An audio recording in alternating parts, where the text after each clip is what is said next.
Welcome to Becoming the Ultimate Coach. I'm the Jock, this is the Doc, and this is part one of our 4-part series, The Root Cause of Behavior. So understanding this has changed my method of coaching, which leads to higher compliance, better results, and less frustrations from myself and clients. So, Dr. J, what's the science behind this?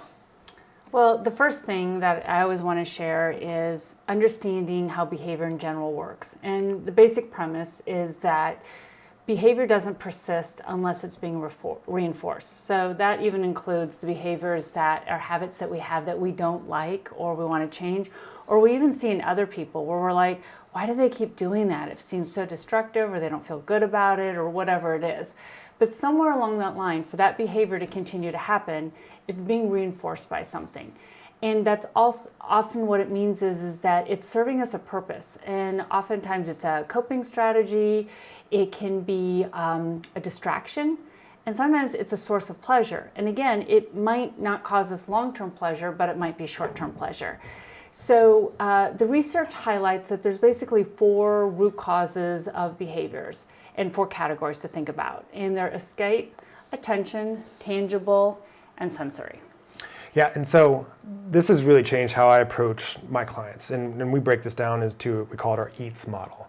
So the escape, attention, tangible, and sensory. And so today I really want us to break down just escape and really dive into that. And so what we see a lot with clients, and the majority of the people coming in, they're looking for weight loss or improved health or being toned or one of these different things. Exactly. And so instead of being like, okay, we need to change up everything we're doing food-wise, it's more of like we take this approach of like, okay, what are the big caloric offenders? And so a lot of times we see these big caloric offenders of like the late night drinking. A lot of times we see this like late night snacking. And then you really kind of taught me of like, okay, what are the replacements for that? Because I know as like a very young trainer, I was like telling people, I was like, well, just stop doing that, which wasn't super helpful. And then as a moderately experienced trainer, I was doing replacements like you're talking here, but really my reasoning for that replacement, I didn't really know this EATS model. So it was just kind of like a, this worked for this one client, it might work for you kind of deal. So kind of break down if someone is drinking in the evening, like how is that escape, or how does someone go about like improving that for their clients? Yeah, and as we've talked before, every client's different, every person's different, and so we're just going to use alcohol and escape here as the framework for today, but it doesn't mean that everyone that's drinking alcohol in the evening is doing it for escape, and we'll go through the rest of them in the rest of our series. But when we think about escape, it's really good to think about a couple facets. One is, am I just trying to deload, de-stress? I've had a long day, or the kiddos are just on my last nerve, or I've got a lot on my mind, and I just want to, literally like it sounds, escape that. I want to have a separation from the day-to-day or what I've been dealing with, and just kind of shut it down or have a mindset shift and feel differently. So when we think about that and we think about alcohol, we can kind of see how those two get paired, because oftentimes when we're having alcohol, depending on the quality, the quantity, and how much the strength of the alcohol, we can really get kind of a mindset shift pretty quickly. And it's just easy to view that as a way for me to depart and just separate and get out of that. Even if I feel like crap the next day, at that moment, it's serving that function. Yeah, and this is something I've seen common with clients that come in and when they're doing that alcohol in the evening. And so I like the approach that you teach on this of just really kind of asking the clients like what it is, in the sense of, okay, we know we're late night drinking alcohol. We know that's hindering the goals that we're wanting for the weight loss, whatever it is. And then just kind of breaking down to clients of like, okay, if it is escape, like what are other forms of escape?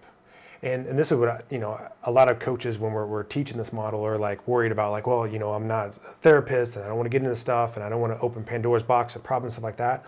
And that's why I like the method that you really showed me of if we can talk to the client and figure out like what else do they do for fun, it really becomes a fun conversation. It's one I really enjoy. Like one of the guys I was working with, it's like, what did you used to do for fun that you feel like you don't have time for anymore? And he was talking about, well, I used to play the guitar. I'm like, that's an amazing one. Like, how about you find someone to like give some lessons with that in the evening, and you can practice on those other days, and that could be the form of escape.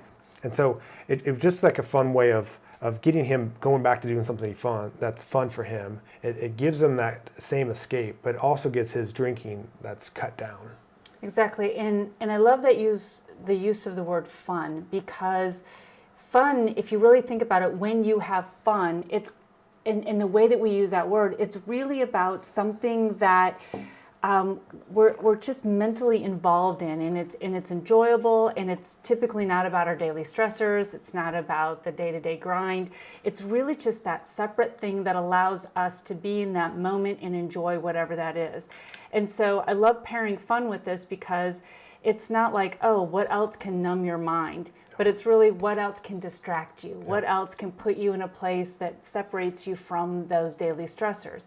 And you and I were working with some coaches the other day, and one of the coaches, and I just love the way he said that, was he said, I like to talk to parents, especially moms, what are some of the things that you enjoyed doing before you had kiddos? Yep. Because we do know that whether it's pursuing your career and moving up the career ladder, or just trying to provide more for your family, or having children, it does eat up some of your time, that proverbial free time that you had before, and there's a rate of exchange there. And so sometimes it's fun to think about, like, well, what did you usually used to enjoy, and why did you enjoy it? And how does that fit in with your current lifestyle, and where can you put that in without having to sacrifice a ton of other things, but just have that replacement that still serves that purpose? So I would say the current fitness industry approach, if I go broad stroke here, is just have discipline, just have willpower, just cut it out. So what's the problem with that approach? Well, again, if the current behavior is serving me a function, we're not talking about willpower as much as we're talking about that you're asking me to do something that's incompatible with my needs. And so when we do that, and we can think of that motorically, like if someone is recovering from a knee surgery, we're not going to have them motorically do things that are putting load on that knee. It's incompatible with what they can do at that time. Behavior really functions similarly. And so when we think about these things, it's important to say, like, okay, what are the time of day? So you and I are talking about, like, in the evenings, right? What is the time of day that this tends to occur? What do you feel? Why do you do it? And again, people also have terms like, I just love my wine, or I just have to have it. No. And we can validate those words, but what is it about it that you love? And is it just how you feel with it? Is it calming? Is it something you look forward to because it just puts you in a different frame of mind?